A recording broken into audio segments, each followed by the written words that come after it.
So habang nagcha-charge siya, once it reaches 65%, automatic magsha-shutdown yung charging engine.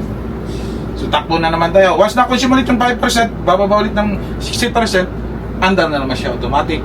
Then pag na-reach yung 65%, mamamatay na naman yung charging engine. Oh, so that's the eco mode. Pag sa oil priority mode tayo, binibigyan natin ng priority yung fuel consumption. So medyo mataas yung konsumo natin ng fuel. Kasi early start ng charging at 80%, then up to 83%, then up to 90%. So 7% yung nahabol natin.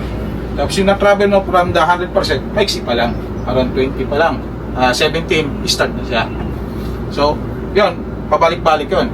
So the last is the electric priority mode. So it means from, let's say 100% yung na-charge na natin, 100% efficient na yung battery natin, you will travel 70, you will use 70% before the engine will kick in to charge the battery. Then, after 30 to 35, patay na naman siya pag 35. Then, pag nagamit niyo yung 5% na charge nyo, 30, standard na naman siya. So, walang gagawin ng driver pag nakaset na habang nagtatakbo. Drive lang siya. Bahala na yung system. Bahala na yung system.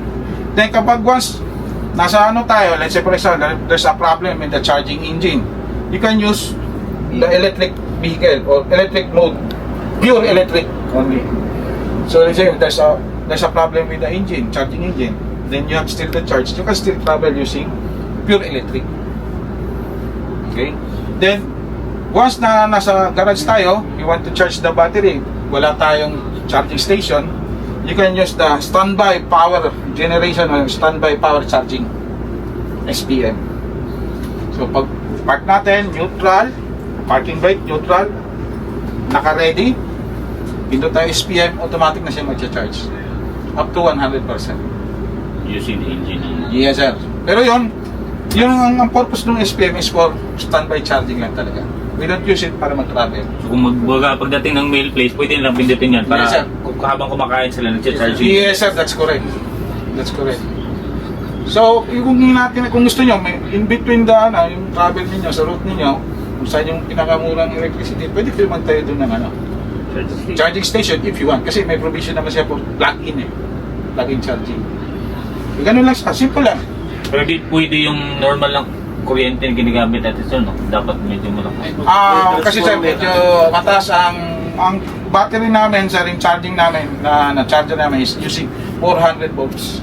400 volts. 400 volts. Yun yung ano namin. Kasi sir, more power Kailangan ng more power kasi para yung charging mo is lesser in time. Kasi pag nagta-travel tayo, yung time yung kalaban natin Pagka mabagal, magreklamo yung pasahero. Pag sobrang bilis, magreklamo yung pasahero. Doon lang tayo sa gitna. Yung tama lang. Yun lang, very simple. The convenience of a diesel engine and the comfort of an electric vehicle combine. The hybrid bus. Yun lang yun. Yun lang sir. Sa mga mode po, ano pong magiging parang long time, na ano niya? Yes sir, we are... Effect niya. Kumbaga doon sa 30%, pag iset mo ng 30% na mag-andar ulit yung ano niya, Okay sir. makina niya, kaysa doon sa diba may 60, saka may 83. Yun. Ako sir, we don't recommend using the oil kasi malakas yung fuel consumption yan So, it defeats the purpose So, doon lang tayo sa Sa akin sir, I prefer eco. Kasi yung eco natin, na mayroon tayong from 30%. 60. 60%. Tapos, any problem that will arise during the road travel, you have still the electric power to go to the garage. Nasa gitna ka. Yes sir. Parang ano lang tayo, median. Hindi masyadong mababa, hindi masyadong mataas. Doon tayo sa gitna. Yun sa akin yun. Pero if you want to know, kagaya nung kanina sinabi ko, pinaka-lesser in fuel consumption, electric priority. But, ang ano lang yun, kasi meron siyang pros and cons So, nearer ka sa empty. Kasi 30% ka na lang. Correct. So, wala ka na reserve pag mag... Yes sir, yun. Yeah, you're correct. The reserve, yung iniisip mo palagi.